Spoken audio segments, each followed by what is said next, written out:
네, 색다른 전략을 들어보는 시간입니다. 한국투자증권 이프랜드 에어팀의 장용혁 팀장 나와 있습니다. 안녕하십니까? 네, 안녕하세요.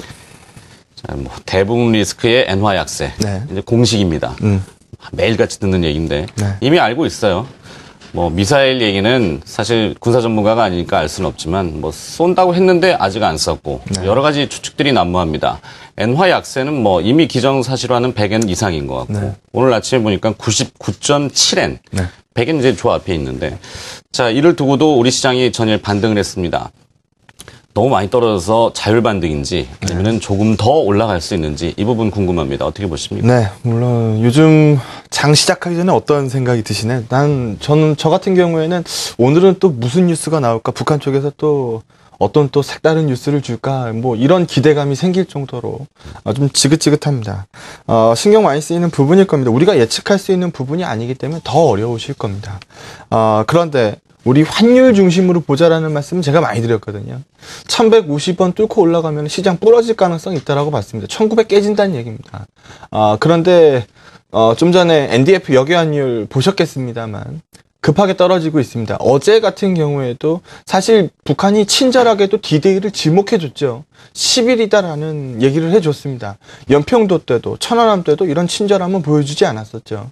그런데 어제 D-Day를 딱 지나고 나니까 어제 원달러 환율 빠지는 모습, 막판에 빠지는 모습 보셨을 거고요.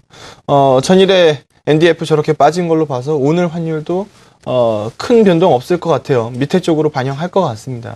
그러면은 가장 민감하게 움직이는 환율 시장, 이쪽에 벌써 리스크를 완화시키고 있는데 주식 시장인들 불안감이 커지겠느냐? 오히려 불확실성이 감소되고 조금 좋은 시각으로 쳐다보자 라는 쪽으로 말씀을 좀 드려야 될 것 같습니다. 천안함 때도 연평도 사태 때도 돌아가던 개성공단을 스톱을 잠정 중단을 시켰죠. 북한 입장에서는 굉장히 큰 외화벌이일 텐데 이 부분까지 일단 포기하는 시그널을 주면서 초강수를 둔 겁니다. 예측에서 조금 벗어났죠. 미사일 안 쏠 거다라고 보고 있습니다만 예측이 불가능한 집단이기 때문에 이 부분에서 원달러 변동성이 아예 없다라고 말씀드리긴 좀 어려울 것 같습니다. 그래서 존 케리 국무장관이 방한하는 게 12일이죠. 태양절이 15일입니다. 그렇게 되면 제 생각에는 김정은 국방위원장이 매일 아침 HTS를 보면서 내가 언제 악재를 뿌릴까를 고민하고 있는 게 아닐까 하는 생각이 들 정도로 최근에 타이밍 딱딱 맞춰서 뿌려주고 있는데요. 오늘 그렇고 주말 일요일 이런 정도까지 조금 더 시끄러울 가능성은 남아있죠. 네. 하지만 이 부분 가지고 시장을 꺾을 수는 없습니다. 우리가 예측할 수 없는 부분이기 때문에 우리가 예측되는 부분만 같이 생각을 좀 해보도록 하겠습니다. 코스피 차트입니다. 코스피 차트를 보시면 추세가 살아있을 때와 추세가 죽었을 때는 천지차입니다. 보시는 것처럼 추세단을 일단 이탈하는 모습이 보였기 때문에 게다가 최장기 이평선마저 하회하는 모습을 보였기 때문에 매우 실망스럽죠. 과거 같은 탄력적인 반등 기대감을 끌고 가기에는 다소 좀 확인할 부분들이 많이 남아있을 거라는 겁니다. 많이 표현했었던 부분이 거래소 쉬면은 코스닥 시세 나오는 거는 당연한데 어느 쪽으로든 시세가 나야 되니까. 근데 거래소가 휘청거리게 되면 코스닥은 박살난다였습니다. 보시는 것처럼 음봉 2개로 시장이 그냥 끝나는 분위기를 연출을 해버리더라고요. 이런 모습들은 앞으로도 잘 기억하셨으면 좋겠습니다. 거래소가 먼저입니다. 거래소가 견주하게 살아있어야 코스닥 수익률 게임도 하는 거죠. 네. 이 부분은 앞으로도 변하지 않을 부분인 것 같아요. 앞으로의 시장을 쳐다보겠습니다. 무게추를 어디로 옮겨야 되느냐, 과연 여기서 지금 뭘 사야 되느냐, 라는 부분보다는 내가 네. 지금 여기서 어떤 종목들을 어떤 비중으로 끌고 가야 되느냐, 이렇게 말씀드리고 싶네요. 기대 수익률을 낮춰 잡으시고요. 그 대신 리스크를 크게 감소시키십시오. 일단 거래소가 돌아서는 모습이 눈으로 확인되면 그 다음에 종목 게임 해도 늦지 않습니다. 지금 당장 너무 큰 리스크를 짊어하는 거는 좀 무리 아닌가라는 생각이 좀 듭니다. 엔화에 대해서 우려감이 많죠. 지금 99.8엔 찍혀 있는 상황인데 얘기들 많이 합니다. 110엔 가네, 120엔 가네 얘기들 많이 하는데 옛날에 유가 튈 때 한번 생각해 보십시오. 200불 간다라는 쪽들 대다수였습니다. 근데 어떻게 됐나요? 그렇게 되지 않았었거든요. 적정 환율 계산해 보면은 103엔이면 충분하다라고 합니다. 이 부분에 어느 정도 키를 맞춰보죠. 이제까지 보게 되면은 슈팅 이후에 한 번 쉬고 슈팅 이후에 한 번 쉬는 과정이 있었습니다. 지금 슈팅 굉장히 빨랐어요. 구로다의 한 방은 굉장히 셌습니다. 서프라이즈를 줬어요. 월 7조엔의 국채를 매입하겠다라고 합니다. 3년물 미만 매입하던 국채 구조를 7년물, 평균 7년물 구조로 맞춰가겠다. 40년물까지 얘기가 나오고 있는 상황이고, 매입 자산도 리츠, ETF 확대시키겠다. 이런 식으로 얘기했습니다. 한방 하겠다라고 했으니까 거기에 맞춰서 그러다가 움직였다라고 보시면 될 것 같고요. 사실 우리 피부에 가장 와닿는 거는 원달러 환율이죠. 네. 원달러 환율이 1140원, 1150원 이 마지노선 레벨을 결국 지켜주는 움직임입니다. 대북 리스크가 여기서 반대로 튀지 않는 이상, 전쟁에 가까워지는 이슈가 발생되지 않는 이상 일단 원달러는 어느 정도 속도를 죽여줄 것으로 보여집니다. 그럼 외국인 입장에서 한번 생각을 해봅시다. 외국인들은 원화가 지속 강세를 띠는 구간에서 두껍게 샀습니다. 반대 방향이 나오고 나서 어느 정도 매도를 보였습니다. 올 초서부터 해서 굉장히 큰 물량을 팔고 있죠. 그러면 지금 여기서 꺾인다라는 확신이 든다면 외국인들은 어느 쪽으로 움직일까요? 매도보다는 매수의 움직임이 강할 겁니다. 이런 움직임들 서로 예측을 좀 한번 해보자 라는 말씀을 드리고 싶습니다.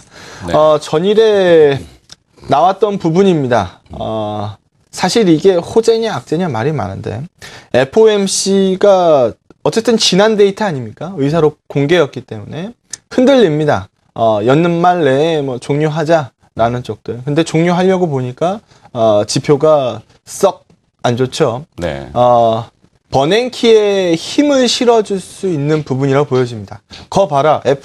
FRB가 지금 잘 하고 있지 않느냐. 지금 여기서 끊어내면 안 된다. 라는 쪽으로 끌고 갈 것으로 보여지니까요. 네. 이런 부분들 시장의 나쁜 요인은 아닌 것 같습니다. 긍정적으로 쳐다볼 부분이 있다라고 판단이 좀 듭니다. 네. 자, 색다른 해석이었습니다. 김정은 국방위원장이 HTS를 보고 있다. 풋옵션을 매수했다는 얘기도 있어요. 근데 한국경제TV, 특히 저희 출발 증시 특급에서 이 미사일에 대한 평가를 시장은 달리 했으니까. 네. 자, 우리가 이제 대북 억제력이 있는 방송입니다. 네. 네. 자, 우리가 믿을 거는 그런 재료가 아니라 사실은 숫자죠. 네. 코스피 기준으로 했을 때, 이 장부 가치라고 하는 거. 네. 이 기준으로 보면은 현재 시장은 분명히 싼 거 아니겠습니까? 네, 요것도 자료를 통해서 한번 보시면 좋을 것 같아요. 08년도에서 09년도 요때만 PBR 1배를 살짝 하회했던 구간이 있습니다. 그럼 우리 스스로한테 한번 물어보죠. 과연 그때만큼 지금 엉망이냐? 라는 거를 한번 생각해 보셨으면 좋겠습니다. 그때랑 지금은 달라요. 지금은 훨씬 더 높게 있어도 되는 구간인 것 같습니다. 그런데 우리가 지금 반영하지 못했고요. 최근에 빠르게 죽은 이 폭에는 엔화도 있겠습니다만 북한 이슈도 있었죠. 엔화는 우리가 어떻게 할 수 없는 부분이라고 해도 북한 대북 이슈 같은 경우에는 지나가는 플로우라고 보시는 게 좋습니다. 또 일본도 저렇게 부양 의지를 보여주는데 우리는 뭐 하고 있는 거냐라는 생각들 많이 하실 겁니다. 현오섭 부총리께서 계속 요즘에 바쁘게 얘기를 합니다. 인하를 해줄 걸로 본다라는 시그널을 계속 압력을 넣고 있는 것 같아요. 오늘 금리 결정이 있습니다. 인하 쪽의 스탠스를 맞춰줄 가능성이 상당히 높다라고 보여집니다. 추경 20조 넘는 부분도 예정되어 있는 상황이고요. 할 수 있는 부분, 우리 대한민국도 분명히 남아있다라는 부분이고, 대북 이슈 때문에 가벼워진 시장입니다. 오를 때도 가볍게 오를 수 있다라는 생각을 좀 가져보도록 하겠습니다. PBR 1배. 결국에 지나고 나서 보면은 늘 저점이었습니다. 이런 부분들의 신뢰감이 좀 높일 수 있는 이슈들이 생길 것이다. 수급도도 마찬가지입니다. 네. 최근 수급도 보시면은 현물 시장 쪽에서도 눈에 띄게 매도가 약해졌어요. 대규모 매수 반전한 게 아니기 때문에 추세가 바뀌었다라고 말씀 세게 못 드리겠습니다. 하지만 현물 시장 쪽에서도 매도 강도는 크게 약화됐고 선물 시장에서 한번 돌려 세우는 분위기가 있었습니다만 바로 뒤집어졌죠. 최근에 다시 매도세를 강화시키는 구간 같지는 않습니다. 이렇게 본다라고 하면 원달러 빠지고 있는 상황에서 현물 매도 강도 약해지고 있고 선물 공격 맞춘다라고 하면은 시장은 어느 정도 반대 턴 쳐다봐도 되는 거 아니냐라는 의견 드려보도록 하겠습니다. 네. 자, 떨어질 때 가볍게 떨어졌으니 오를 때도 가볍게 오를 수도 있겠군요. 네. 자, 뭐 그 모두 다 오르지는 또 않을 수 있으니까 우리가 이 압축을 좀 해본다면은 종목 전략이라고 해야 될까요? 기업들은 어떻게 보고 계십니까? 우선 뭘 사야 될지 모르겠다. 아, 난 정말 답이 안 나온다. 라고 하실 때는 지수를 사는 방법도 괜찮습니다. 뭐, 코덱스 레버리지 같은 네. 것들도 괜찮은 선택이 되겠죠. 최근에 시장 보시면은 최상단 종목 사기에는 답답하셨을 겁니다. 위는 뭐 막혀있는 움직임인 것 같고, 중소형주들, 소형주 같은 경우에는 하도 변동성이 크니까 이 리스크를 줄인다는 측면에서는 소형주 사기 힘들었었거든요. 그렇게 하다 보니까 중형주 쪽으로 포커스가 많이 맞춰지는 것 같습니다. 최근에 추세도 견조하고, 그러니까 차트 추세도 견조하고, 수급도 양매수 들어가고 있고, 실적도 예측치가 굉장히 우호적인 이런 중형주 쪽으로 많이 쏠리고 있는 것 같아요. 뭐 골프존이라든지, 뭐 SBS라든지, 롯데 하이마트, 뭐 LG 패션 이런 쪽들 최근에 수급도도 강하고 추세도 양호했고 실적 강도 괜찮은 종목들입니다. 이런 종목들, 이런 사이즈가 지금 현재 조금 난 거 아니냐. 리스크는 줄여지고 어느 정도 기대 수익률은 갖고 갈 수 있는 이런 종목군들로 보고 있고요. 거래소 돌고 난 이유, 그러니까 거래소 시장에서 코덱스 레버리지 시세가 실제로 나는 경우, 이 흐름이 지나야 다음의 종목 게임입니다. 너무 빨리 리스크를 많이 짊어지고 시장에 대해서 너무 베팅 강도를 높여가는 거는 다소 좀 우려되는 시각이 나올 수도 있습니다. 아직 끝난 이슈 아니니까요. 네. 긍정적인 시각으로 쳐다보되 무리하지 말자라는 의견 드려봐야 될 것 같습니다. 알겠습니다.